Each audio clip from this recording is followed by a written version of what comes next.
Welcome തൈമനാണ്. Antibiotics video സീരീസിൽ നമ്മൾ ഈ വീഡിയോയിൽ ഡിസ്കസ് ചെയ്യുന്നത് രണ്ട് ടൈപ്പ് ഓഫ് മരുന്നുകളാണ്. One is carbapenems and second one is monobactams. And famous drug ഏതാണെന്ന് ചോദിച്ചു കഴിഞ്ഞാൽ അതിലെ മെറോപ്പെനാമാണ് ഏറ്റവും പ്രധാനപ്പെട്ട മരുന്ന്. ദെൻ അസ്ട്രിയോനാമാണ് മോണോബാക്ടത്തിലെ മരുന്ന്. മെറോപ്പെനാം എന്ന് പറഞ്ഞാൽ കാർബപ്പെനാമാണ്. സോ നമുക്ക് ആദ്യം അപ്പോൾ കാർബപ്പെനംസിനെ പറ്റി പറയാം. സോ ഫസ്റ്റ് പോയിന്റ്, ഇതും ഒരു ബീറ്റാ ലാക്ടമാണ്. So we are discussing under beta ലാക്ടമാണ്.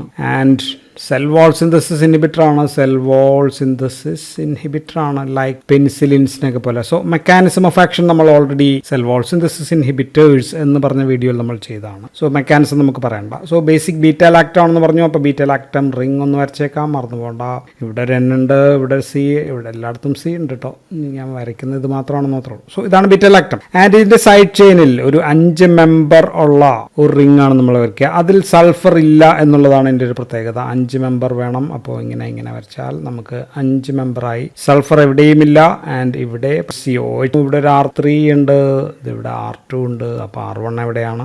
R1 നമുക്ക് ഇവിടെ തന്നെ. സോ പെൻസിലിനും സെഫലോസ്പോറിനൊക്കെ ഇവിടെ ഒരു സൾഫർ ഉണ്ടായിരുന്നു എന്ന് ഓർക്കുക. ഇതിൽ സൾഫർ സൈഡ് ചെയിനിലാണ്, ഈ R3യിലാണ്, ഇത് ഇവിടെ ആയിട്ടാണ്. R3യിലാണ് സൾഫർ വരിക. സോ നാച്ചുറലി ഒക്കറിംഗ് മെമ്പർ എന്ന് പറയുന്നത് തീനാമൈസിൻ ആണ്. THEINA തീനാമൈസിൻ ആണ്. പക്ഷെ നമ്മളത് ഉപയോഗിക്കുന്നില്ല. ദെൻ കിട്ടിക്കൊണ്ടിരുന്നത് സ്ട്രെപ്റ്റോമൈസസ് കാറ്റ്ലേയ, CATTLEYA കാറ്റ്ലേയ. ഇതിൽ നിന്നാണ് നമ്മുടെ ബേസിക് റിംഗ് ആയിട്ടുള്ള തീനാമൈസിൻ നമുക്ക് കിട്ടിയത്. നമ്മൾ പിന്നീട് ധാരാളം പുതിയ മരുന്നുകൾ കണ്ടുപിടിച്ചു. കാർബപ്പെനംസ് ഗ്രൂപ്പിലെ ഒന്ന് ഇമിപെനം ആണ്. ഇനിയെല്ലാം പെനംസ് ഞാൻ എഴുതുന്നില്ല. ദെൻ പിന്നെ ഏറ്റവും ഫേമസ് മെറോപ്പെനം ആണ്. ഞാൻ P എന്ന് എഴുതിയേക്കാം. പിന്നെ ഉള്ളത് എർട്ടാപ്പെനാം ഉണ്ട്, ഡോറി പെനാം എന്ന് പറയുന്ന മരുന്നുണ്ട്, ഫാരോ പെനാം ഉണ്ട്, ദെൻ പാനി പെനാം, ദെൻ ബയാപ്പെനാം എന്ന് പറയുന്ന ഒരു മരുന്ന് വന്നു, ബയാപ്പെനാം.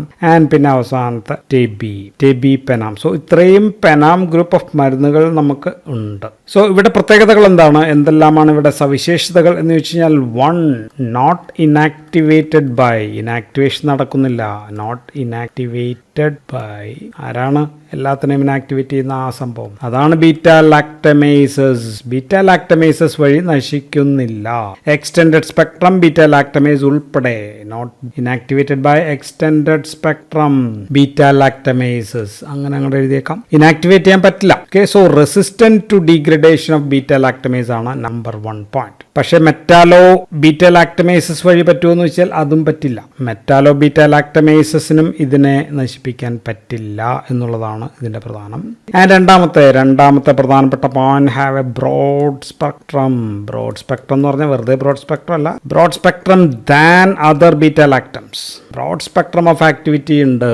മറ്റ് ഇപ്പോൾ സെഫാലോസ്പോറിൻ, പെനിസിലിൻസിനൊക്കെ പറഞ്ഞതിനേക്കാൾ കുറേ കൂടി ബ്രോഡ് സ്പെക്ട്രം. സോ ഇത് രണ്ടുമാണ് ഇവിടെ പ്രത്യേകതകൾ. അപ്പോൾ gram positive and also gram നെഗറ്റീവിനെതിരെ പ്രവർത്തിക്കും. And extended spectrum beta lactamases ഉണ്ടാക്കുന്ന ഓർഗാനിസത്തിന് എതിരെ കൂടി പ്രവർത്തിക്കും. സോ അപ്പോൾ എവിടെയാണ് നമുക്ക് ഇത് ഉപയോഗിക്കാന്ന് വെച്ച് കഴിഞ്ഞാൽ, നമ്മൾ എൻറ്ററോ ബാക്ടീരിയേസി ഗ്രൂപ്പിൽപ്പെട്ട എല്ലാത്തിനും എതിരെ കാര്യമായിട്ട് നമുക്ക് ഉപയോഗിക്കാം. ഈ കോളയിൽ ഉപയോഗിക്കാം, ക്ലെപ്സില്ലയിൽ ഉപയോഗിക്കാം, സ്യൂഡോമോണാസ് എന്ന് എഴുതി കഴിഞ്ഞാൽ സ്യൂഡോമോണാസ് ഒറിജിനോസയാണ് ഞാൻ ഉദ്ദേശിക്കുന്നത്. ദെൻ പ്രോട്ടിയസിനെതിരെ ഉപയോഗിക്കാം.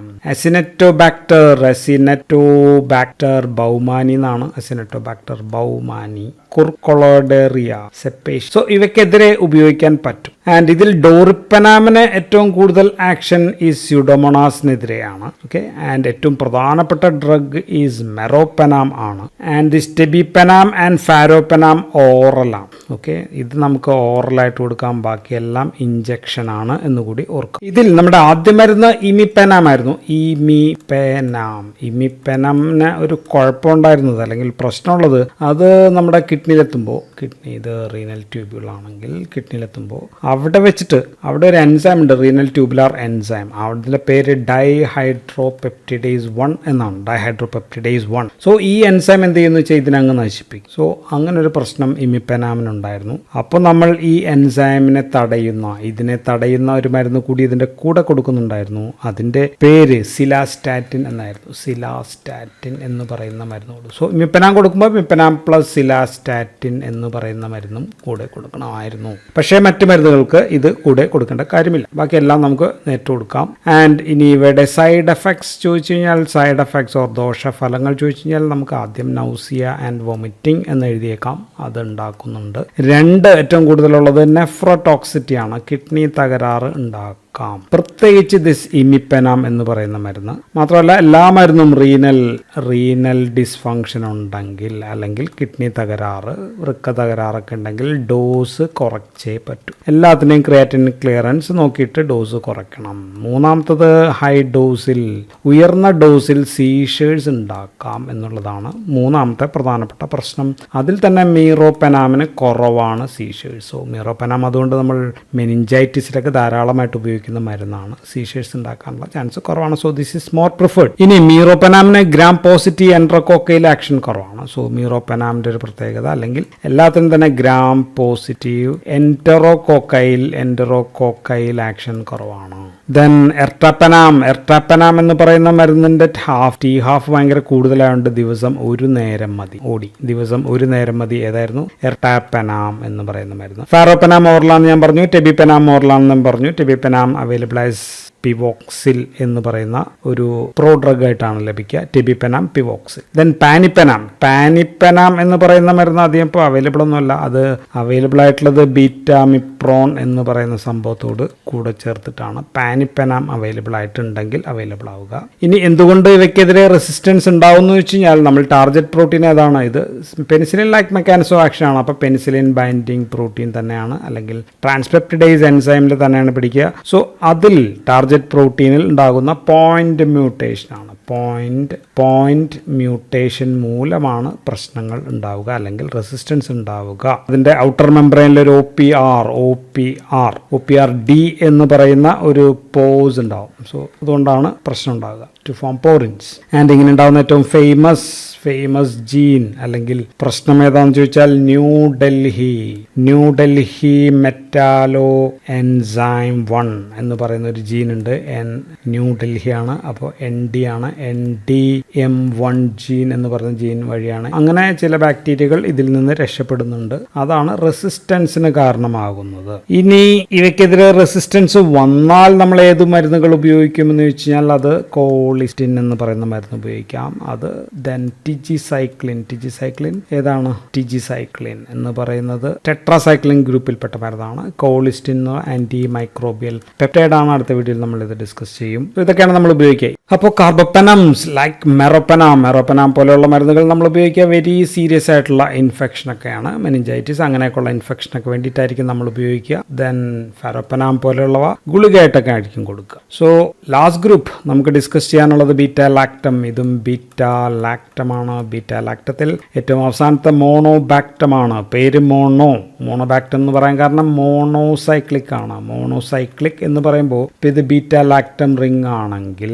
ഇവിടെ ഡബിൾ ബോണ്ടോ ഇവിടെ ഇതിന്റെ കൂടെ ഇങ്ങനെ അറ്റാച്ച് ചെയ്ത് വേറെ റിങ്ങുകൾ ഒന്നും ഇല്ല എന്ന് മാത്രമേ ഉള്ളൂ. No fused ring with beta lactam. പക്ഷെ ഇവിടെയൊക്കെ വേറെ ഇങ്ങനെ സംഭവങ്ങളൊക്കെ ഉണ്ടായിരിക്കാം. അതല്ല നമ്മൾ പറയാ, ഇതുമായിട്ട് കൂടെ ഇപ്പൊ പെൻസിലിനാണെങ്കിൽ ഇവിടെ 5 മെമ്പറുള്ള സൾഫറുള്ള റിംഗ് ഉണ്ടായിരുന്നു. സെഫലോസ്പോറിനാണെങ്കിൽ ഇങ്ങനെ 6 മെമ്പറുള്ള സൾഫറുള്ള റിംഗ് ഒക്കെ ഉണ്ടായിരുന്നു. മറ്റേ സൾഫർ പുറത്തൊക്കെ ആയിരുന്നു. ഇതിന് അങ്ങനെയുള്ള ഒരു അറ്റാച്ച്മെന്റ് ഇല്ല. അതുകൊണ്ടാണ് ഇതിനെ മോണോസൈക്ലിക് എന്ന് നമ്മൾ വിളിക്കുക. ആൻഡ് ഏറ്റവും ഫേമസ് ഡ്രഗ് ആൻഡ് ഒരു മരുന്ന് നമുക്ക് പഠിക്കാനുള്ളൂ, ആസ്ട്രിയോനാം ആണ് ഏറ്റവും ഫേമസ് ഡ്രഗ്, അല്ലെങ്കിൽ ഈ ഗ്രൂപ്പിലെ പ്രധാനപ്പെട്ട ഏക മരുന്ന് ഇത് മാത്രമാണ്. ആൻഡ് ഇതിൻ്റെ ഏറ്റവും പ്രധാനപ്പെട്ട ഒരു ഗുണം എന്ന് വെച്ച് കഴിഞ്ഞാൽ നോ ക്രോസ് അലർജി വിത്ത് ആരുമായിട്ടാ. ബീറ്റാലാക്ടം റിങ്ങുള്ള മറ്റ് പെൻസിലിൻ, സെഫാലോസ്പോറിൻ, കാർബോപെനാംസ് ഇങ്ങനെയൊക്കെ ഉള്ളതിന് അലർജി ഉണ്ടെങ്കിൽ ഇതിന് ആ അലർജി ബാധകമല്ല. സോ അതാണ് ഇതിൻ്റെ ഏറ്റവും പ്രധാനപ്പെട്ട ഒരു ഗുണം. അപ്പം ഇനി ഉപയോഗം എവിടെയാണെന്ന് ചോദിച്ചു കഴിഞ്ഞാൽ, ഉപയോഗം എയ്റോബിക് ആയിട്ടുള്ള ഗ്രാം നെഗറ്റീവ് ഓർഗാനിസത്തിനെതിരെയാണ് ഇവിടെ പ്രധാനപ്പെട്ട ഉപയോഗം. ഉദാഹരണം നിസീറിയ, അതിനെതിരെ ഉപയോഗമുണ്ട്. സ്യൂഡോമോണാസ് സ്യൂഡോമോണസിനെതിരെ ഉപയോഗമുണ്ട്. ഈ കോളൈ പോലുള്ളവ അതേപോലുള്ള ഉപയോഗമാണ്. സോ ഓൾമോസ്റ്റ് ലൈക്ക് അമിനോഗ്ലൈക്കോസൈഡ്സിന്റെ പോലെയുള്ള ഒരു ഉപയോഗമാണ് ഇതിന് ഉള്ളത്. ഗ്രാം പോസിറ്റീവിനെതിരെ ഗ്രാം പോസിറ്റീവ് വന്നു കഴിഞ്ഞാൽ ഇയാൾ മിണ്ടാണ്ടിരിക്കും. നോ ആക്ഷൻ ഇല്ല. എനൈറോബിക് ആണെങ്കിലോ എനൈറോബിക്കിനെതിരെയും നോ ആക്ഷൻ ഇല്ല. ഓക്കെ, ഇത് രണ്ടും ഓർത്ത് വെച്ചേക്കാം. ദെൻ ഇത് കിട്ടിയത് എസ്റ്റുവനാം നമുക്ക് കിട്ടിയത് ക്രോമോ എന്നുണ്ട്. ക്രോമോ ബാക്ടീരിയം വയലേഷ്യം എന്ന് പറയുന്ന ഒരു സംഭവത്തിൽ നിന്നാണ് നമുക്കിത് കിട്ടിയത്. ദെൻ എക്സ്റ്റെൻഡഡ് സ്പെക്ട്രം ബീറ്റ ലാക്ടമേസിനെതിരെ ഇത് സെൻസിറ്റീവ് ആണ്. സോ എക്സ്റ്റെൻഡഡ് സ്പെക്ട്രം ബീറ്റ ലാക്ടമേസ് അത് ഉണ്ടാക്കി കഴിഞ്ഞാൽ ഇത് ചിലപ്പോൾ നശിച്ചു പോയേക്കാം. ഓക്കെ, പക്ഷേ മെറ്റാലോ ബീറ്റ ലാക്ടമേസ് വന്നു കഴിഞ്ഞാൽ ഇവനെ ഒന്നും തൊടാൻ പറ്റും. ഓക്കെ, അങ്ങനെ ഒരു ഗുണമുണ്ട്. മെറ്റാലോ ബീറ്റ ലാക്ടമേസിനെ ഇപ്പോൾ മറ്റുള്ളവയ്ക്കൊന്നും തൊടാൻ പറ്റില്ലായിരുന്നു, പക്ഷേ അസ്ട്രിയോനാമിന് അത് പറ്റും. റെസിസ്റ്റന്റ് ആണ്. സോ ഇതും IM ഓർ IV ആയിട്ടായിരിക്കും കുത്തുക.